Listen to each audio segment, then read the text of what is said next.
નીતિનભાઈ કેટલું ટોપિક આપણો છે ડાયસ્પોરા, અને એમના લાગે નટવરભાઈ અને સ્પંદાબેન કાઉન્સર આવી ન શક્યા.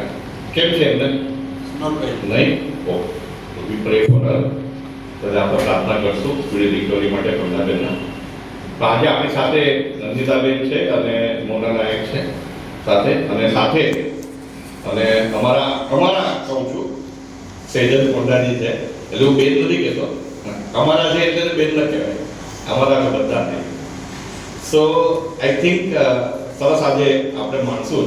પણ બેક ટુ આપણે જે સર્જન કરતા હોઈએ છીએ ગુજરાત, આપણે જે સર્જન કંઈ ને કંઈ, અને મારા ખ્યાલે આપણે જ્યાં સુધી ગુજરાતીના મા બાપ આપણા ઘરમાં બોલતા હશે અથવા તો આપણી જેવી સંસ્થા સાંસ્કૃતિક કાર્યક્રમ કરતી રહેશે, અને જ્યાં સુધી યુવાનો દાંડિયામાં અને ગરબામાં ભાગ લેશે, ત્યાં સુધી ગુજરાતી ભાષાને અને સંસ્કૃતિને કંઈ ખવાતા નથી. એટલો તો વિશ્વાસ છે. આપણે હોઈએ ન હોઈએ 100 વર્ષ પછી બી. અને ક્યાંક ને ક્યાંક આપણો ગુજરાતી સાથેનો અતૂટ નાતો છે, જે ભલે આપણે વિદેશમાં વસ્યા છે અને ખૂબ આગળ વધ્યા છે બધા ગુજરાતી.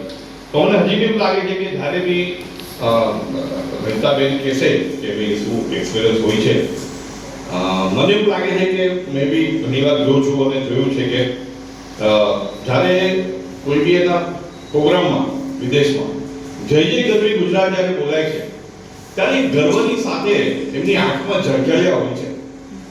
મેં જોયું છે આજે. સો એક લાગણીનું તંતુ જે છે એ મને ખ્યાલથી આપણે બધું ઇગ્નોર કર્યો છે. અને આપણે જ્યારે વિદેશમાં છટકી ગયા, શરૂઆત કરી પહેલા ઈસ્ટ આફ્રિકાથી, પછી ગલ્ફમાં, પછી લંડનમાં, તો આજે એ બધા એમ કહેતા કે ભાઈ દોરો રોટી લઈને ગયા છે, દોરો રોટી લઈને ગયા છે એવું કહેવાતું પહેલા. પણ મારા ખ્યાલ એવું નહોતું.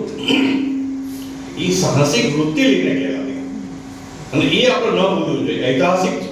ગુજરાતી માણસ, ગુજરાતી પ્રજા જ્યાં જ્યાં ગઈ છે ત્યાં સાહસિક પ્રવૃત્તિ લઈને ગઈ છે, અને ત્યાં એને ગુજરાત બનાવવાની કોશિશ કરી છે. ત્યાં એને આજે તમે વિચારો કે જ્યાં જ્યાં દાંડિયા હોય, ડિજિટલ માર્કેટિંગ હોય, કે સ્ટોર હોય, મોટેલ હોય, હીરાનો ધંધો હોય, ટોટલ પર ગુજરાતીઓ બધા છે ત્યાં આગળ. અને એ ગુજરાત, અને પાછા અટૂટ એવું છે કે હું મારું એક્ઝામ્પલ આપું, અમે બીજાનું આપવા કરતા કે ભલે તમે ગુજરાતી જ્યાં જન્મ્યા છે, જે ગુજરાતી નવા ભલે ત્યાં છે 20-30 વર્ષથી જન્મ્યા છે, પણ એટલું નાતું છે કે ગુજરાતનું એટલું બધું ગર્વ કરે છે.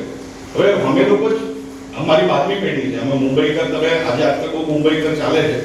I think we are the most Mumbaikar. We came 1769 Deepakbhai, પપ્પા બેઠા છે બધા. We are 12th. We came in here and we served with the British people. That's our surname is Janglo. Janglo is who wear the shirt and pant.